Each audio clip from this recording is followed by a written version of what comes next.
Yo diría que el 65 es parte de la historia de Puerto Rico y es algo natural de allí, como lo es el yunque, como lo es el morro, como las montañas de Puerto Rico.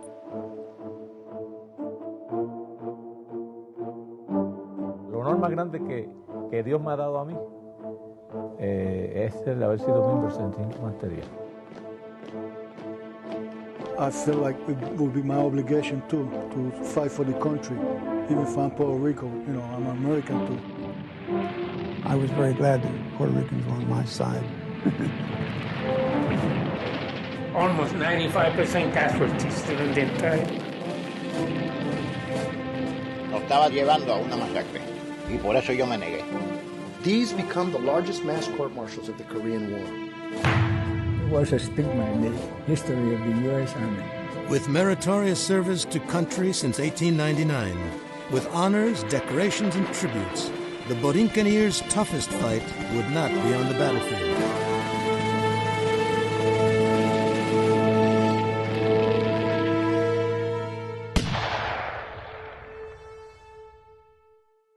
Welcome, everybody, to a special episode of the Historican podcast. We are doing special episodes for Puerto Rican Heritage Month, and we have a big one for you today.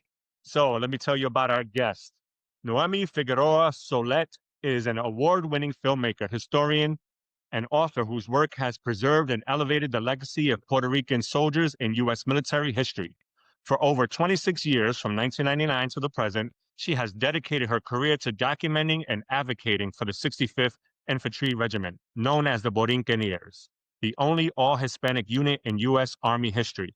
She produced and directed the groundbreaking PBS documentary, The Borinqueneers, narrated by acclaimed actor Hector Elizondo, which received the 2012 Military Channel Award at the GI Film Festival and was broadcast nationally and internationally on the Armed Forces Network. Beyond filmmaking, Noemi has been a longtime advocate and authority on the 65th Infantry Regiment. She played an active role in the grassroots campaign to obtain the Congressional Gold Medal for the regiment, helping the veterans to contact lawmakers to support the legislative bills and registering and vetting veterans to confirm their 65th service. Through her continued advocacy, including presentations, veteran interviews, and the publication of the Borinqueneers, a visual history of the 65th Infantry Regiment, Noemi remains one of the most respected voices preserving this chapter of Puerto Rican and American history. Born in Puerto Rico and raised in Spanish Harlem, she holds a degree in education from New York University and a certificate in digital filmmaking from Westchester Community College. She currently resides in Kissimmee, Florida. About the documentary, The Borinqueneers tells the untold story of the Puerto Rican 65th Infantry Regiment, tracing their service through World War I, World War II, and the Korean War. The film explores themes of courage, discrimination, and resilience, showing how these soldiers fought bravely for a country that often denied them equality. The documentary brings to light the regiment's proudest moments and its darkest hour during the Korean War, when a controversial series of court-martials threatened to erase their honor. Through rare archival footage and powerful veteran testimonies, the Borinqueneers restores their rightful place in American and Puerto Rican history. Please welcome Noemi. Thank you so much for joining us. Thank you. Okay, so if you could tell us what first drew you to the story of the Borinqueneers. Call it my midlife crisis. It was my midlife crisis because I didn't know what I was getting into. You know, this happened because I was a professional actress in New York City for 17 years. And I go see the movies a lot and I would look for the Latino faces representation, right? And around that time, Saving Private Ryan had come out and there were no Latinos in there. So you would think that they didn't serve in World War II when actually many Latinos served in World War II, primarily the Mexican-American community. And also the Tuskegee Airmen documentary had come out. And then I started thinking, I never seen, not only the Latinos being profiled, but particularly the Puerto Rican soldier. And I said, I have, my father served in the Korean War, not in the 65th. And I have two uncles that served in Vietnam, one in the Marines, he was wounded, the other one in the Army. cousin who served in the Air Force. So my original idea was the Puerto Rican soldier. That was my working title. And I was just going to document the unique Puerto Rican military experience, which is that the commander-in-chief that can send you to war, but you can't vote for because they were, for so many years, a colony, and some will say still a colony, but back then there was not even didn't even have its own flag. And during wartime drafts, they're subjected, they have to serve. So I just felt that it was, and here they are with a, soldier with another language and another culture, and he has to serve in an army with another language and another culture, and then they're sent to war to another country with another. I would think that was a challenge for many of them. But when I began, I knew nothing about the 65th. I was born in Puerto Rico and I grew up in New York, Spanish Harlem.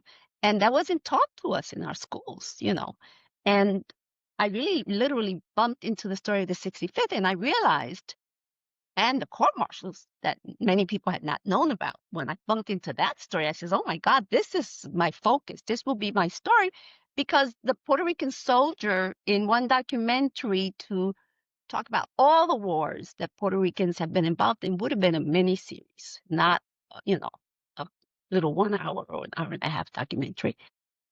And no one had really done this. No one had documented them. They had done little variety, like news segments where they would profile the 65th. I have copies of a couple of them, but not a feature, film, not national exposure, not in English, and they had been forgotten, and not only in the United States, if they ever knew about them, but definitely, they did back then when they made news headlines back then, but that was generations ago. And so the younger generation, no. And a lot of Americans had never known about their service. And a lot of young Puerto Ricans, they would come up to me and they would say, when I would do film screenings in Puerto Rico, I never knew why they called it La Avenida 65 de Pandemia. They hadn't been taught to them in schools what that meant. And that avenue that goes all along Carolina, which is long and huge, was named after the regiment. So there was a need. There was a need to tell their story and to recognize our own heroes. And when there's a need, when there's a gap, someone has to come in and fill it up. And that was me. 9 years. It took me 9 years to raise the money. Longer than the Korean War, which I always say which was only 3 years. Wow, that's awesome. So how did growing up in Spanish Harlem influence your connection to Puerto Rican history and identity? Well, that was the easiest. It was like living in. I mean, there was the Teatro Cosmo, was it? Right on 116th Street. And my mother used to take us to the movies every weekend. I used to see Cantinflas, movies from Puerto Rico, Machuchal, which is this old comedian. You're probably too young to remember him, but I saw all the Mexican, Santo el Enmascarado de Plata, films from Argentina, La Marqueta, the food was always there. My mother lived, I don't know how many years in New York, not really learning English because we had Spanish newspapers, Spanish radio, Spanish television. There was no need. We're surrounded by it. And I think the diaspora from the U.S., from what I have heard, because my cousins in Puerto Rico tell me, the Puerto Ricans in the States are more Puerto Rican than we are. I have heard that many times. Why? Parents made it a point to, Puerto Rico, this nostalgic view of Puerto Rico. So I always felt tremendously Puerto Rican. And I was born there also. So I always have resisted the idea of being called New Rican because I was born there. But I was raised in New York from about 1.5 years. Very New Rican too. There's a strong element of that too. I've been involved in a lot of cultural organizations when I was growing up. I was in Instituto de Puerto Rico, used to have gala events, and I was one of the muses. They used to get these young girls to escort their honorees. I was in there. I came out, I was the 3rd runner-up in the Miss Puerto Rican parade. So, they taught us how to dance la danza. It's ingrained. It's in me. And I think that's true of a lot of Puerto Ricans who grew up in the States. Maybe not so the younger ones, third, fourth, maybe there's more distancing. But you also said, because I know when we spoke on the phone too, you also said you witnessed a lot of grassroots movements too, like the Young Lords too, right? But the way that influenced me was different. The way that influenced me, because I remember being afraid. I was a young girl, and I remember walking. I lived in, Spanish Harlem, so I would walk in front of the church where the Young Lords had taken over the church.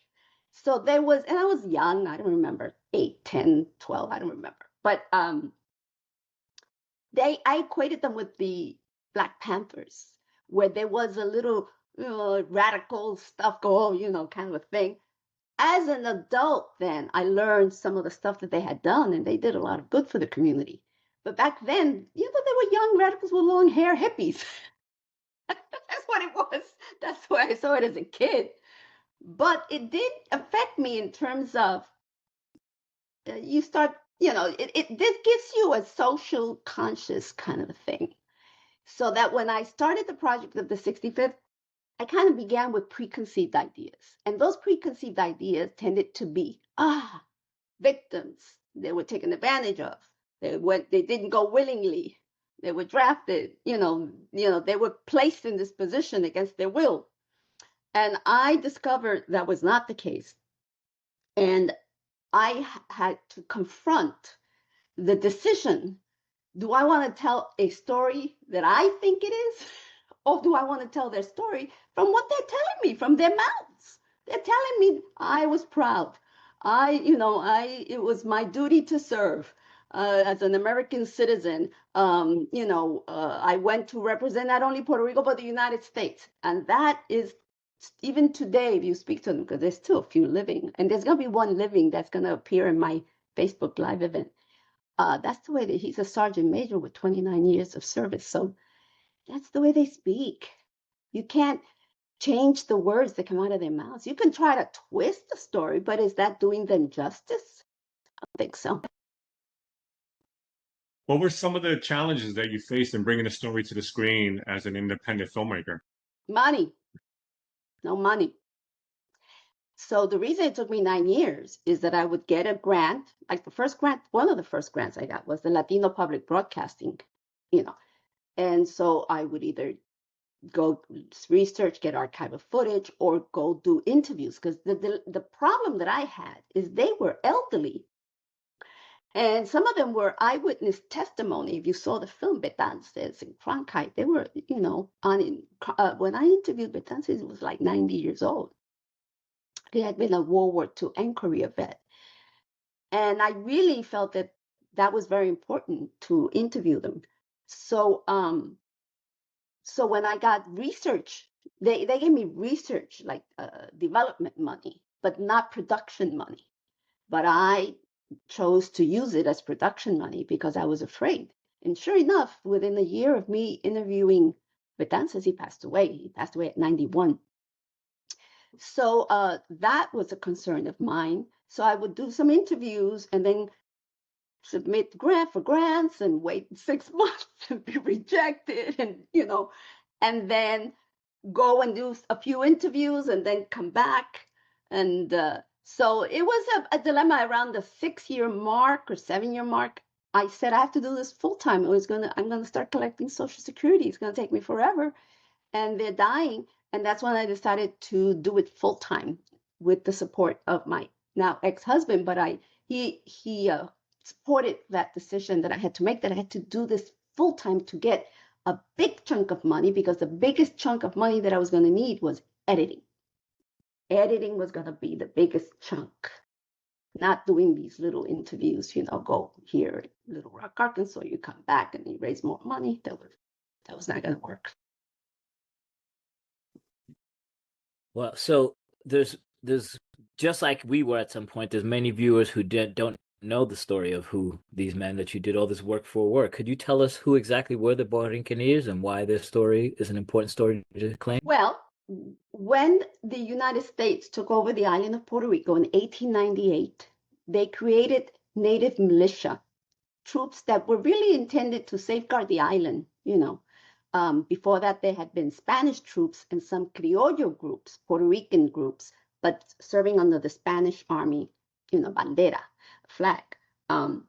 So that was the original purpose, and they started with 100 men of 4 companies from different parts of the island. And it began as the Puerto Rico Battalion. But since it was mandated by Congress that it needed to be comprised of Puerto Ricans, it then becomes an officially Hispanic segregated unit. The members have to be Puerto Ricans other than officers, And the officers from the very beginning were Puerto Rican and continental. So when we refer to continental, we're referring to non-Puerto Ricans or from the continental US. So that's kind of interesting because a lot of the other segregated units, like the Black units, they had white officers, and the Puerto Ricans had Puerto Rican officers. Primarily, maybe it varied in the beginning, maybe a few as they started getting commissioned and getting in. But for World War II, there were many Puerto Rican officers. It is primarily Puerto Rican, but over the years, sometimes they would assign other Latino minorities there. In other words, I've interviewed a Dominican, that served in the 65th. He was living in Puerto Rico. He was drafted. Cubans. There was a Cuban doctor that I remember who served in the 65th. Mexican American. I went to Korea with Daniel Jaime, McAllen, Texas. He's Mexican. He served in the 65th. And one of the most famous Mexican Americans who served in the 65th, the first Hispanic 4-star general, General Richard Cavazos. He was a lieutenant with the 65th Infantry Regiment, and he received a Distinguished Service Cross when he was there. He got a second Distinguished Service Cross in Vietnam, and last year they upgraded that Distinguished Service Cross to a Medal of Honor, which now means after my film came out, they upgraded 2 Medal of Honors. But my film states that nobody in the 65th got the Medal of Honor, but now we have 2. Wow.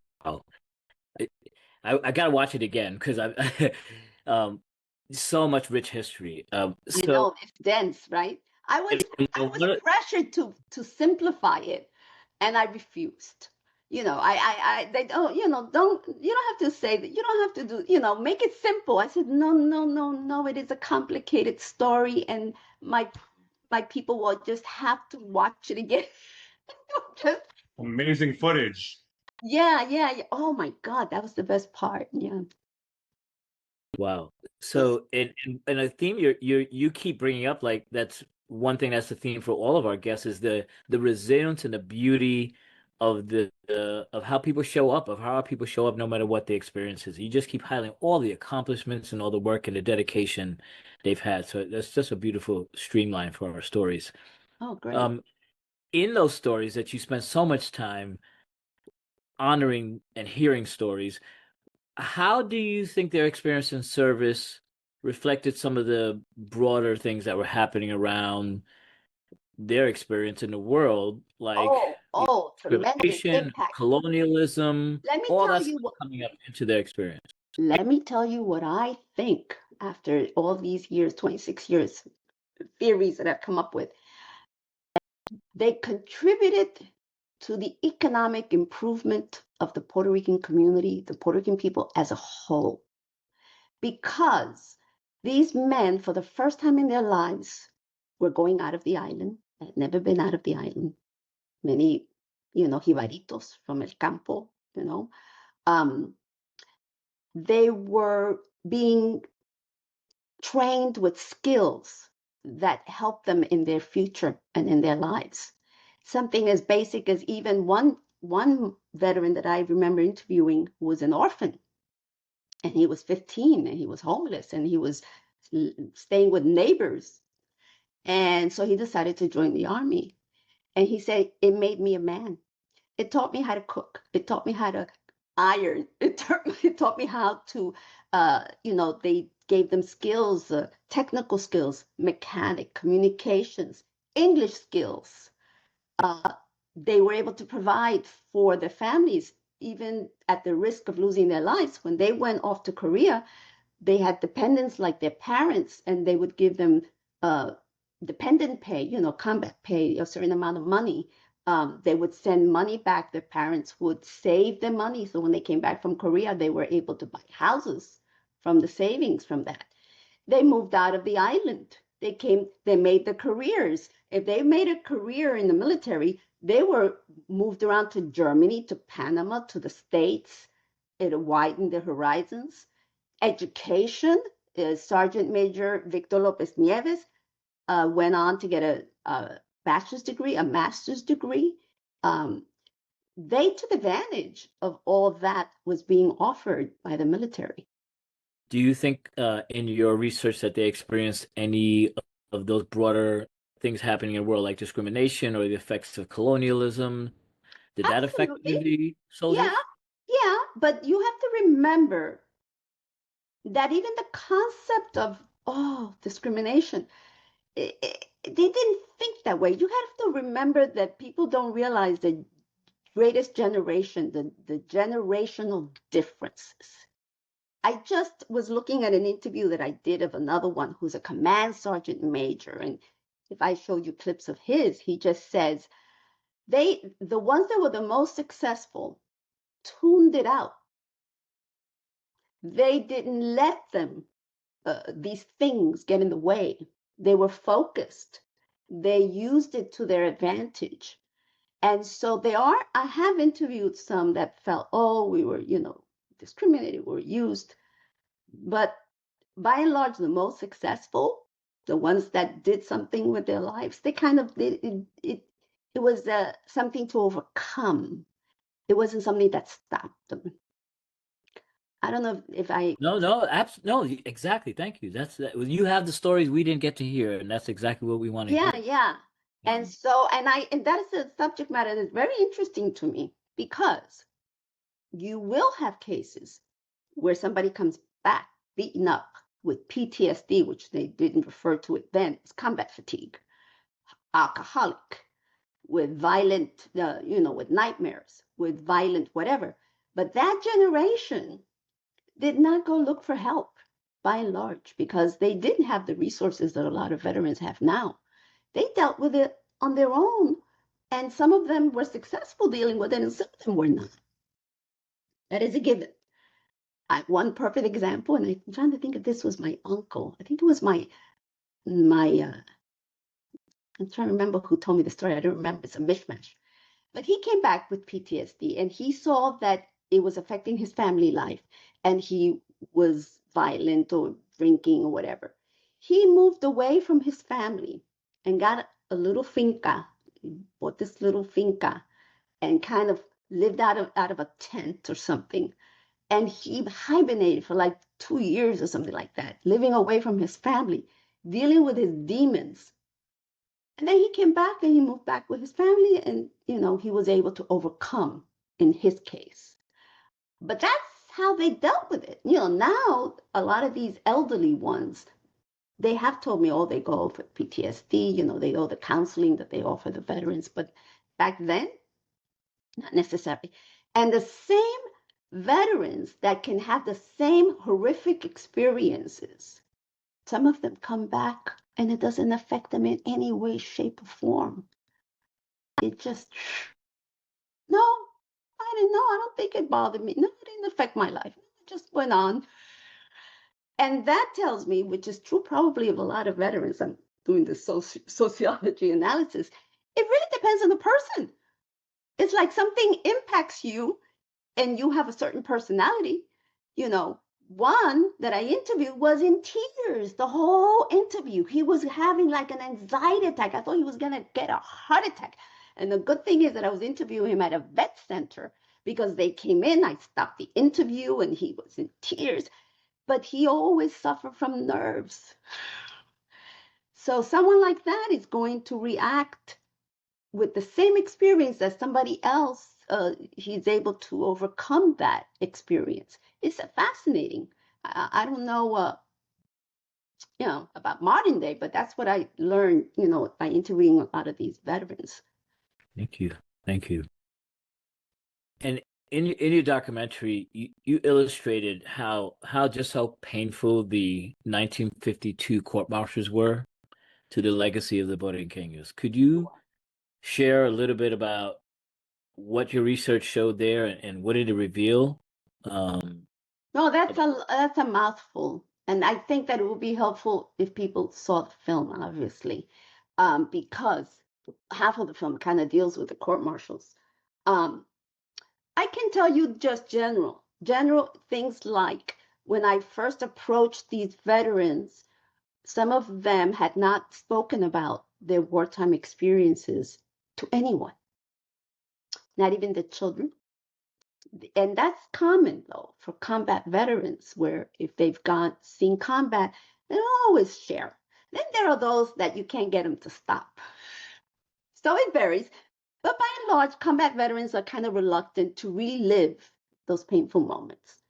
But I always told them, and 99% of the people that I approached cooperated. So the film would not have been possible without these veterans participating and cooperating and opening up and sharing their stories. So I give them a lot of credit.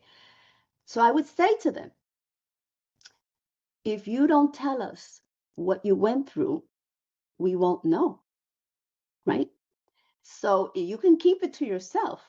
But if I want to be able to pay tribute to you and the regiment and what you guys went through, you have to share it with us, or you can choose not to. I never pushed it, in other words, if they, and there were a few that didn't want to talk about it, but very, very few. By and large, I was able to, with that statement saying, tell us, and the fact that some of them told me no one had ever asked them, I got these beautiful messages after the film came out from so many of the children that would say, oh my God, my father, when we would ask him, he never wanted to talk about it. And now that he's seen the film and he's seen the reaction from the film, we can't get him to stop. So what is the thing that I love that came out of my film? That I have spoken to one gentleman I remember had been court-martialed, and he had kept it a secret from his family, his children. He saw the film, and it gave him the courage to confess and tell his family that he was one of them. And they broke out in tears, and they embraced, and they said they loved him, and they told him that he was their hero. But it gave him that catharsis to finally open up and to kind of let it go, and there was a stigma attached to that. Even the ones that were not in that had not served in that time period, because what happened there did not affect the whole regiment. It was only a very specific time with a very specific group, and not even the full regiment. It was a certain number of men. So the ones that served in the early part, they didn't want to talk about the 60s. There was this stigma, this mancha. I think my film opened the floods. And one of my favorite anecdotes is a veteran that called me that was living in Florida, although I was living in New York. And he called to tell me they had gone to eat. Where did he say he went to? I think it was Olive Garden. And he was there with his family, and he had the 65th Infantry Regiment cap, which I sell, the 65th Infantry Regiment. And he went to pay for his meal. And the waitress I guess my film was being shown on PBS, and the waitress said, "Are you a Borinqueneer?" And he said, "Yes." And she says, "Oh, no, I can't charge you. I can't charge you. You're one of our heroes." And she refused to charge him for the money. He was all excited because he was finally being recognized. The Borinqueneers were finally, things like that are icing on my cake, man. That just brings a smile to my face. I know they experienced a lot of loss though too in that Korean War, but there was also, I like what you shared in the documentary, how well they were doing in some cases. Like I know even before they went to Korea, there were, I don't know if it was some training that was taking place, and they were doing way better than the other soldiers. The Portrix maneuvers. Yes. Well, the Portrix maneuvers were very important because, the island of Puerto Rico many times they would call it the rum and coke outfit. You know, in the Pentagon, they didn't think of them seriously like for use in combat. In World War II, their service was minimal. They were sent to the Maritime Alps and to Europe, but more like to defend the Seventh flank, the Seventh Army's flank, you know, in the Alps, and they saw some skirmishes and there were some casualties. They really were not used very in the offensive, not onto Korea. But what graduated them to go to Korea was how well they performed in portraits, because they were supposed to defend Vieques. Actually, they were considered the aggressor forces, so they were not even supposed to defend. You know who was supposed to defend? The other troops, the 80,000 troops, the 3rd Infantry Division, the 82nd Airborne Division. They were going to liberate Vieques from the aggressors, which is silly because the aggressors were the Puerto Ricans defending the Puerto Ricans on the island of Vieques. But that's the way they did. These were maneuvers, you know, one of the largest amphibious airborne maneuvers ever. And so, you know, they put this tremendous blockade on the beaches when the ships were landing with these continental troops and paratroopers landing and everything. And they had to put a stop on the exercises so they could clear the path and continue the exercises because they couldn't get through. So yeah, and they performed very well. And then of course, the U.S. got involved in the Korean War. They were not really ready, and they were going to send the 3rd Infantry Division, and a division has 3 regiments, and they were short a regiment. So they were understaffed, so they assigned the 65th as part of the 3rd Infantry Division that they had fought with in the portraits maneuvers. They had been against each other there.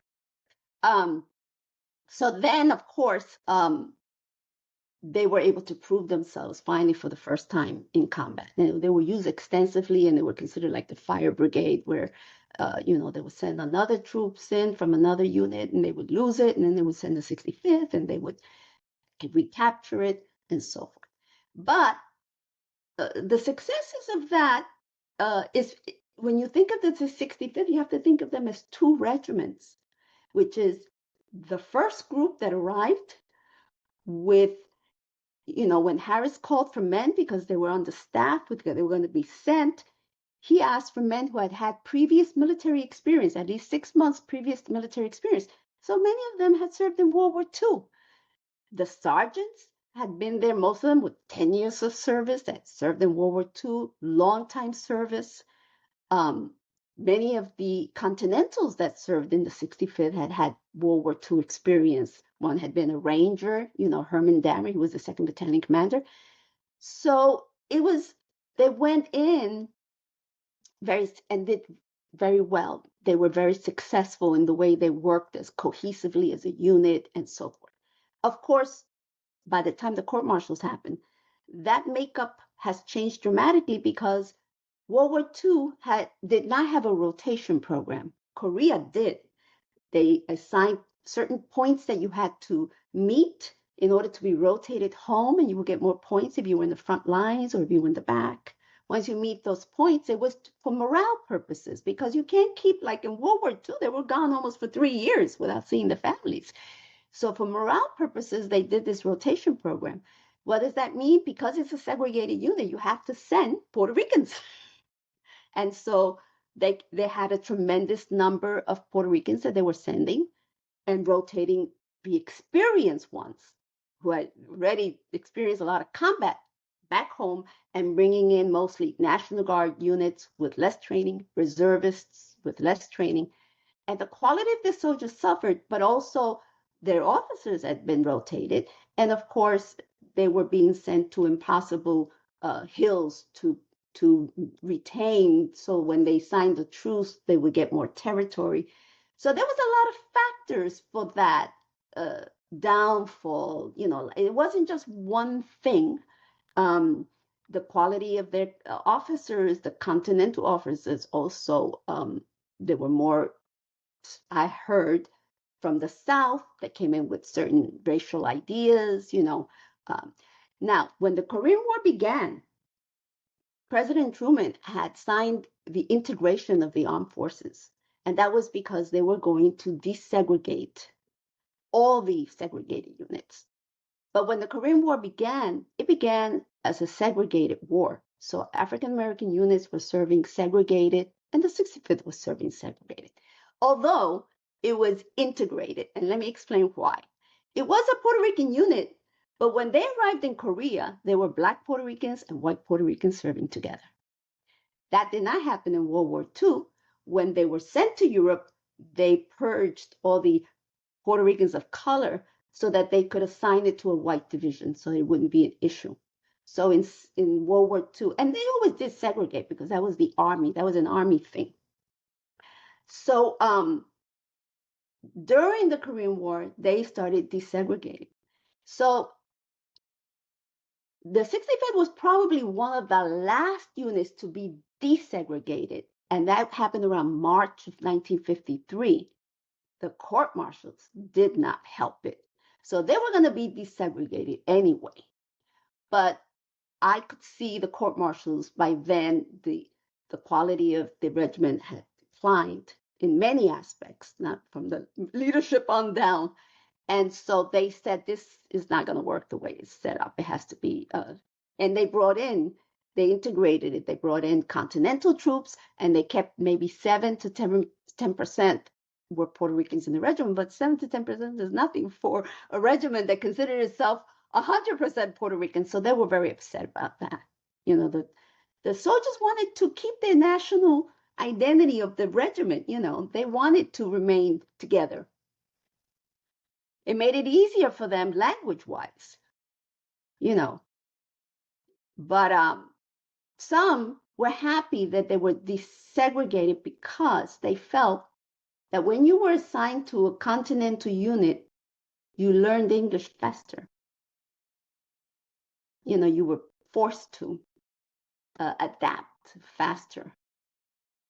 So some people saw that as a plus. Noemi, that history is fascinating. I wanted to really also move into your role. You played an active role, not just in the creation of this film, obviously, but in the movement to help the Borinqueneers receive the Congressional Gold Medal. Can you walk us through that involvement and how that process came together? Well, I call that a miracle. And in fact, I have you know, my company name is El Pozo Productions, named after El Pozo de la Virgen. I don't know if you've heard about that, this miracle that took place in 1953, where the Virgin Mary appeared to 3 school children in my hometown in Santa Grande. There's a chapel there, El Pozo de la Virgen, and my company name is El Pozo Productions because I needed a miracle to finish the film. So I call the Congressional Gold Medal campaign a miracle because there were many other people advocating for their own candidate, either a singular candidate or group candidates for the Congressional Gold Medal. And sometimes it takes years to get this. It's very, very hard to get the Congressional Gold Medal. For one thing, you have to have 2 legislative bills, one in the House and one in the Senate. Each bill has to get 2/3 sponsorship.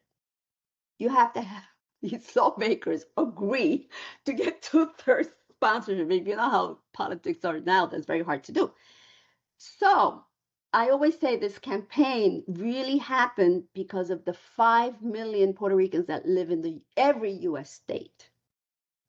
Because if that original bill had been sponsored or, you know, written by the Puerto Rico resident commissioner who has no vote in the House, how far would it have gone, right? So really the thing that pushed it was not only the 5 million Puerto Ricans that live in the state, but the non-Puerto Ricans that supported the bill, because the gentleman that began the campaign, Frank Medina, he got many organizations to support it, like the Vietnam Veterans of America. That's a huge organization. LULAC, which is a huge organization. You know, all those things helped. One of the other things that helped, and I was not the only one working on this, so there were many individuals and many organizations, and within 2 years or less than 2 years, I think it was approved. There were a couple of things happening. For one thing, when I would help the veterans make appointments to either in Texas, even though I was living in New York, but I was able to get them an appointment, and they would go and they would talk to the lawmakers and say, we want you to support this. They had not given the Congressional Gold Medal to any other Hispanic American except one person. Roberto Clemente, back in 1973, baseball great and humanitarian who died, helping Nicaragua, was it? Venezuela, I forget which country. That is shameful. And you can kind of say, hey, the Congressional Gold Medal hasn't been given to any other Hispanic. Even the poor Mexican Americans got it, and they're outnumbered Puerto Ricans, and the Congressional Gold Medals that have been given to the Puerto Rican community in both cases. So, so that you bring up, and then of course, the fact that there are Puerto Ricans living in a lot of states, you are able to contact these lawmakers in these different states, and the internet. The internet is very important, because if this campaign had happened years ago when there was no internet, and the bulk of the Puerto Rican community were in these northeastern cities, right? New York and Connecticut, Pennsylvania, maybe Chicago. I don't know that it would have gone very far, because they could make a statement and say, oh, well, this is only regional, right? But I had Borinqueneers living in Tennessee, in Texas, in Alaska, in Hawaii. And so the fact is that helped, and the pressure was on, and they did approve it. And I was there. When I was gonna say, what was that like to finally see that happen? That was a miracle, because I got a call from the Puerto Rico Senate. They were looking for the film, and they wanted to purchase it, and they needed it right away. I said, well, I don't think you're going to get it in time, because it has to be express mailed or whatever. I says, go to the El Morro Fortress, because they sell the DVD there. And that's exactly what they did. So the gentleman who called me says, well, we'll see you there, right? I said, no. I know it's happening, the signing, but I haven't been invited. He says, what? You haven't been invited when your film was so important, to this campaign and, promoting and exposure given to the 65th. So within 24 hours, they got me through background check. They submitted my name, and I drove from New York to not Emancipation Hall, where they signed it, where they inaugurated it was Emancipation Hall, but it was a different room, and I was there, and I got to see President Obama sign it into law. And there were maybe 12 Borinqueneers present, and that was awesome. That was a fluke. Amazing. And I call that icing on the cake. Because the last thing I thought of when I started this is that something like this would happen, because I didn't even know. That's the problem of our community. We had not, all the other segregated units had gotten this Congressional Gold Medal except the 65th.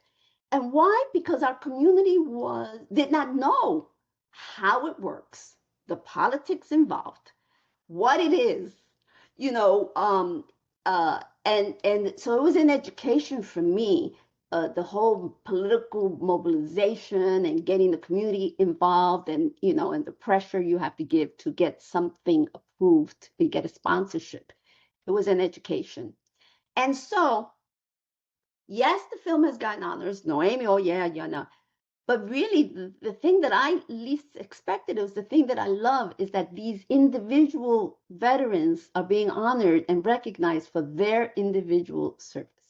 I mean, although the Congressional Gold Medal was given symbolically to the whole regiment, they apportioned only $30,000 for one gold medal, which is at the Smithsonian Institution. Hopefully, it's still there.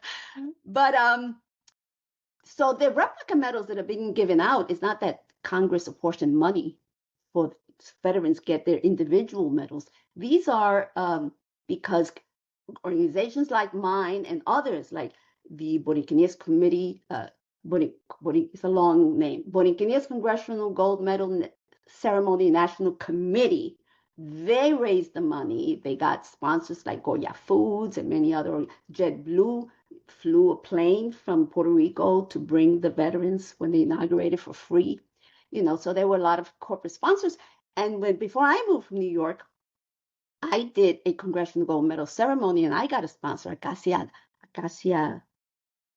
Network. I forget the name of it. Acacia Network. They corporate sponsors, private donations. That's how we're giving. And that medal went up in price. It used to be $39.95 for a 3-inch. They have 2 sizes, but the 3-inch is beautiful and big. It used to be $40. Now it went up to $160. So to give out a medal, and I still occasionally give them out because I am approached and I'm asked for them, but I'm not the only one. But there are less organizations giving them out because it's over $200 now to give out a medal per, with a case and a certificate and everything. But they shouldn't have to pay, I think, right? Agreed. Yeah. What do you think this recognition means for Puerto Ricans both on the island and in the diaspora? Which recognition? You mean the medal? The medal. Well, as I said, how many Hispanic Americans have gotten it? I really feel, and I when I speak and when I give out, I've done virtual ceremonies or in person, and I give it out. I make it a point to let people know how this happened, and also that it wasn't, that they're not getting it for free. Somebody's paying for it, and the whole process. Because as I said before, we need to know how it works. We need to know how to work the game, right? Obviously, if we don't know what to do or how to do it, we're not gonna get. We wouldn't have gotten it. We still would have gotten it today, right? So that is important to learn the rope, to know the rules of the game, and there are rules to the game. I have to admit, I'm going to jump in here. It's like, first of all, and I think a lot of us, we were, mentioning this when we were talking and planning for this opportunity to speak with you, that we ourselves, had very little information and context around the Borinqueneers, right? And so I think in watching the film, and I did watch it twice, I could watch it a few times, I'm sure, but there was a lot to unpack there. And I myself personally, I felt conflicted in so many ways. And I think, it's... How were you conflicted?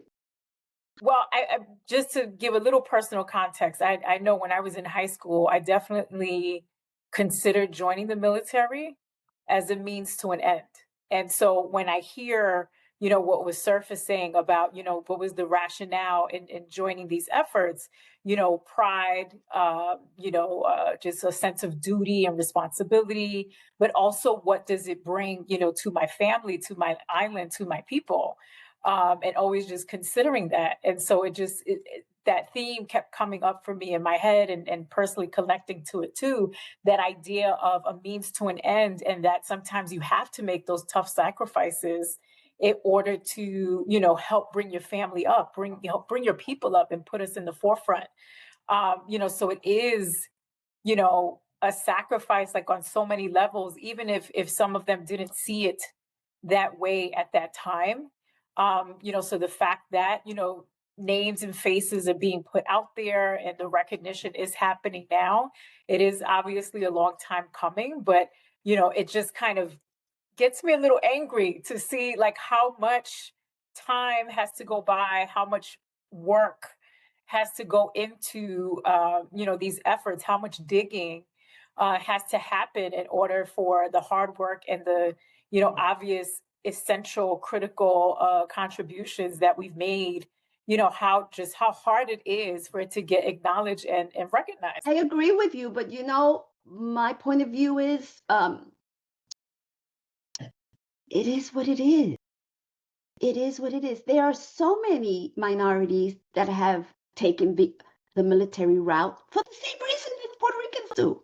Mm-hmm. And non-minorities, just regular white people who want to improve their lot.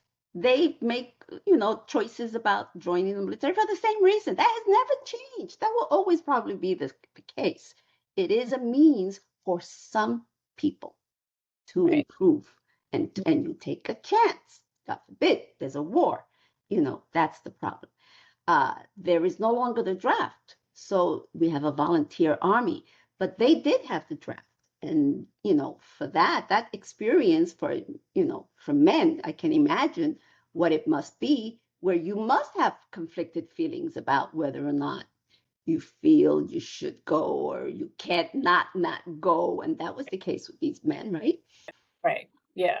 Yeah. So, I mean, it was definitely some of that was coming up for me. I do have family members, uncles and brothers that did serve in the military as well. So, hearing some of those stories about, not just the trauma within battle, but then, the trauma that comes home with you and the greater impact that has. So, again, I just think, for anyone who hasn't, obviously this is going to air. So for anyone who hasn't, had that context to the implications of the work of the Borinqueneers, that this is very critical for people to dive into. And I think also something that came up for me was just, and I don't know if it's something that you've, dug into since you're continuing, your work and your research. This is your life commitment here. It made me think about also what the experiences are like now for, Blacks and Latinos in the military now. I do know that we are under difficult, not normal circumstances. So, our poor military is suffering right now. Right. I would not call this normal. I'll say this, two things that I want to say. Number one, I also felt it was important to tell this story because I felt that and over the years, I've gotten letters and comments and emails saying, oh, this young, like 8th grader, remember sending me a message saying that teacher said, what have Puerto Ricans ever done to deserve the citizenship? And then the Borinqueneers came on television, kind of thing. And she was so proud to say, look, like we've earned our citizenship because it was, you may have been giving it to us in 1917, but they've earned it with the blood and service. And not necessarily, they all die or were wounded, but you went out there, you stuck your neck out, you earned it, right? You served it. That's important because it is showing that we are contributing to this society, whether willingly or not, but still we are contributing and we are American citizens. For some people, that is very important. And the other thing is, I really want to stress upon the generational difference. And when I've done film presentations at universities, in Puerto Rico and here in the States, I get young people, I'm going to say your age range. I'm going to generalize, and younger. And they really have a hard time getting a handle of how it was back then. Because back then, these men did not have the luxury of politics, by and large, most of them. Jibaritos from the campo with not necessarily, a lot of education or whatever. They did not have the luxury to say, oh, this is an injustice, this is this is that. They served because they were called, but many of them went willingly because what a soldier would make, approximately $60 a month around the Korean time, was more than what a teacher in Puerto Rico earned. And if you had 10 siblings in the family, and there's an economic depression and no jobs, and so they did not see it, oh no, I got drafted. Oh no, they said, oh, work, money, providing, you know what I mean? The mentality was different. The young people nowadays don't understand that. They just don't understand. And I say to them, if you had been in their shoes, you would have done the same thing. Yeah. And it's a generational thing. Mm-hmm. And I definitely, I don't want to, say too much because we obviously want to encourage more and more people to see the documentary and unpack and connect to it on their own. But, even with which is a big bulk of the documentary, the recounting of the battles on Kelly Hill, I believe, in Jackson Heights, Kelly Hill and Jackson. in the Iron Horse Mountain Range area. It was just like, it just, again, brings up that Painful. idea that, Painful. yes, I cried. I did cry in Painful. listening to some of the stories. And, I jotted down like some of the quotes that the soldiers were mentioning, like avalanche of tears and just like the extremity of trauma that I did that on purpose. What am I supposed to do? Make it look pretty? Right. Definitely. I'm not going to make it look pretty. They are heroes. They did this. They were heroic. But being a soldier is not easy. Right. Definitely not. And I think, hearing it and just, not just the retelling, but the emotion, which you mentioned it earlier on, like a lot of times, they were just sharing for the first time, feeling safe now to tell their family the reality of their experience. So, I mean, I think, in hearing that firsthand, there's no way that you can't connect to that feeling, that visceral emotion, and just not, I think it just took my level of pride to another level, and just hearing. But I think that's what this film has done. Yeah. I've always said that it has given them a voice that they had not had before. And you hear these men crying and talking and saying how they feel about things. And also the reality is that the Korean War was the bloodiest war in Puerto Rican history. And that is a result of segregation. Because when you are going to send a group of people, whether it's from the Oregon National Guard, and they're all together, and they see a lot of casualties in certain battles, it's going to hit Oregon hard. And that's what was happening with the 65th. They were all Puerto Rican from the island of Puerto Rico. If they're going to see a lot of casualties, we're gonna suffer that. Yeah. Which is why some people make a case for not segregating. That's why they integrated this. Right. And I mean, that came up for me too, because in thinking about it, particularly when you get into the aspect with the court martialing and how 96 men were tried, 80% were found, 80 of those men were found guilty and had jail time and all of these crazy charges. I felt there was a part of me was like, was this almost like a mass extermination? The fact that these men were being sent into, and there's the debate. There are two points of view. There is always more than one point of view. And if you saw my film, you know that I tried to be balanced. Yeah. And I tried to show more than one point of view. Because the officers, the Continental officers, if you're a soldier, your job is to obey orders. Mm-hmm. You do not have choices. It is not like a civilian. That, oh no, I don't feel like going up to the hill today. I have a headache. Right. It just doesn't work that way. Being a soldier and a military life, you do not have the same rights. You have to obey. They did disobey. And there are consequences when you disobey. That's a reality.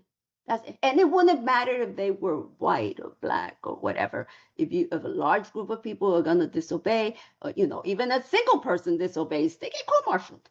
Mm-hmm. That's military law. Were there extenuating circumstances? Absolutely. Were there some injustices there? Absolutely. And so it's not a black and white story. It's a story that's a lot of factors, a lot of blame to go around. Some of it you could say was the quality of the soldier, but no way, Jose, was it all of it, because the Army chose to send them, So, and continually send them to hills that they, particularly Jackson Heights, that was all rock, that you could take it, you could not keep it. Mm-hmm. That you could not see the enemy and you could not shoot an enemy.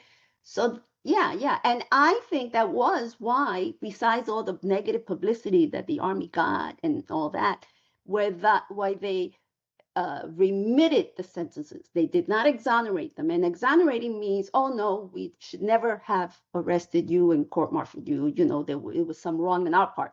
They didn't say that. What they said was, yes, you were found guilty, but we're going to cancel the rest of your sentences. So they served most of them 6 months. Then they gave them, most of them honorable discharges, or other than honorable. There's another category. And then they had to serve 6 more months in Panama, and then they were released. But that switcheroo, it could have been a number of factors. And because I can't tell you for a fact unless I become Puerto Rican. If I become Puerto Rican and I say, no, I know why, because of this and this and this and this. But there are two sides to every story. And the other side of it is they did disobey. That's the reality. And the other side of it is there was blame at the upper level. And the Army had to realize all that. They had to have seen where it was. And the Continental officer says it was justifiable that they not go back. Right. Yeah, I have to say, I'm a little rebellious, so I was proud to hear of those stories. Let me tell you what my opinion is, my theory of this, and I've after many, many years of analyzing this, because it's like that famous film, the Japanese, Rashomon, you have different points of view, and the story is somewhere in there, the reality, the truth is somewhere in there. These men did not pre-plan what they were going to do, because I made a point of asking them, was this planned? No. It was self-preservation. Right. They just had an instinct, whoa, there's something wrong here. We're getting clobbered, we keep sending back these horrible missions, and they shut down. And they shut down knowing that they could be court-martialed, they could be sentenced to death. They took a chance that they would rather die that way than to die defenseless and not being able to fight back. It was a choice that they made. It was not an intelligent choice. It was not a choice thought out. It was not a choice, whatever. They just kind of rolled the dice, and they got what they wanted, which is they lived. I give them that credit, because the Jibarito, I don't think that they were super analyzing this. It was just instinctual, and it was the survival instinct. And the fact that many that I interview don't regret that decision. They would say they would have done it today. So, I mean, I think, again, going back to, the big idea here of the power of storytelling, specifically our historical stories and sharing that out. What's something that you think would be, that you hope continues to be the impact of the film and your work with, younger generations, future generations, even beyond the Borinqueneers story, but like, what are you hoping are some of the things that continue to be nurtured out of this work? Well, sadly, many of them are dying, and have died, or have died. We still have a few that are in the late 90s, even in the hundreds. So I would like to think that even if they're no longer with us, that their stories, the film is going to continue to be there, and their film has made their story immortal, and their, stories alive. So I always feel that, in fact, most of the veterans that appear in the film have passed away. I think maybe 1 or 2 may still be alive out of the 24 that appear. So that their legacy doesn't get forgotten like it was. It did become forgotten at one point, and so I love the fact that I get contacted now by school systems. Connecticut was one of them. I think some other states, Jersey, where they have to teach about, things like about the diversity and the minority soldiers serving and stuff. And they say it's part of the curriculum. Wonderful, because that's what needs to happen. When I started, there was hardly anything written on the 65th. And now more and more people are writing books besides mine, or doing even films and profiling them. So they're creating parks in their name, so I would like to think that is great. I would like a museum dedicated. That's something. That'd be awesome. Yeah. I've always wanted a museum, but I've never been able to get anyone with the funds that it would require interested. And I have a lot of memorabilia that they've given to me over the years. And, I'm a hoarder. I have all these photographs. I have all these videos. I continue to interview them. I interviewed one not long ago. I'm going to interview one that lives in Merrick Island. He's still alive. I want to go over there. And so I don't have to, but I still do it because I have this sense of, the few that are still left, I got to get their story out. I have to document it. Yeah. It's definitely not a midlife crisis. This was your passion. I wrote down in my notes. I was like, when passion knocks, you answer. It doesn't matter what well, time. it was when I began. It was a midlife crisis when I began because I never had children. And it was around that time when I gave up on the failed IVF, 5 failed IVF, that this became my baby. So this is my legacy. Yeah. This is my baby. And we give birth to many things, right? Not just children. When the film came out, I had turned 50 and I threw myself a 50th birthday party. And I felt like I had given birth to a 9-year-old baby. Took me 9 years, right? But one of the things that happens when you're a parent, you got to let go. And at one point, as this story of the 65th has continued to grow, it no longer belongs to me. It belongs to everybody. And I insist, I put that responsibility on each of one of your shoulders. And when I do my presentations, I say that, all right, I did my part, now you do your part. You go out there and you spread the word on the 65th. It's the only way that we're never going to forget, right? Because the men are not going to be here to tell the stories anymore. That's exactly why we have this podcast too, to preserve these stories and to share them over and over. And we thank you so much, Noemi, for all your time, for taking the time out to meet with us and to share your journey with putting this film together. And it's a tremendous work of art and history, rich history, beautiful history of our people. And what not just the documentary, the book, and then what that has ignited, right? It's like you said, it's gotten other people doing books and films and parks being named after them. So thank you so much for being a trailblazer pretty much in this.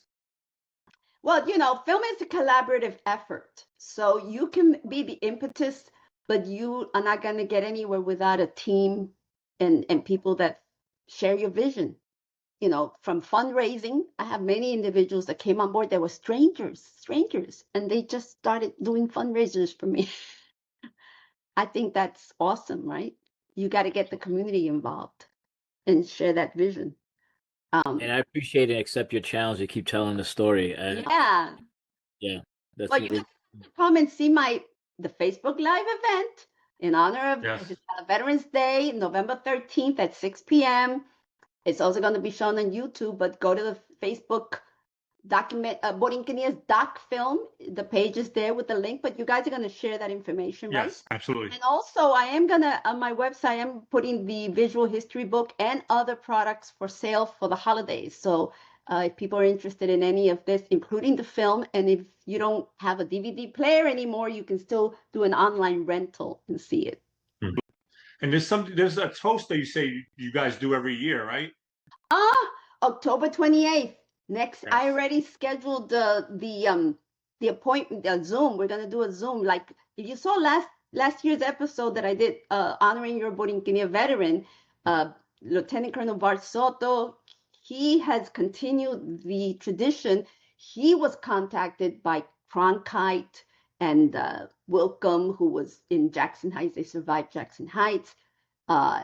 Porterfield, Captain Porterfield was killed, but his son is involved now with the toasting. And I have a new family, Lieutenant White, he was killed in Jackson Heights.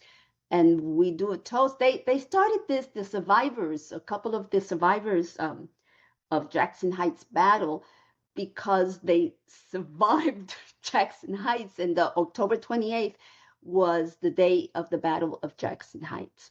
And interestingly enough, Colonel Betances, who was the 2nd Battalion commander involved in that, died on October 28th. So there's a connection. He died on the same day of the Jackson Heights that affected his life because he was relieved of command. you know.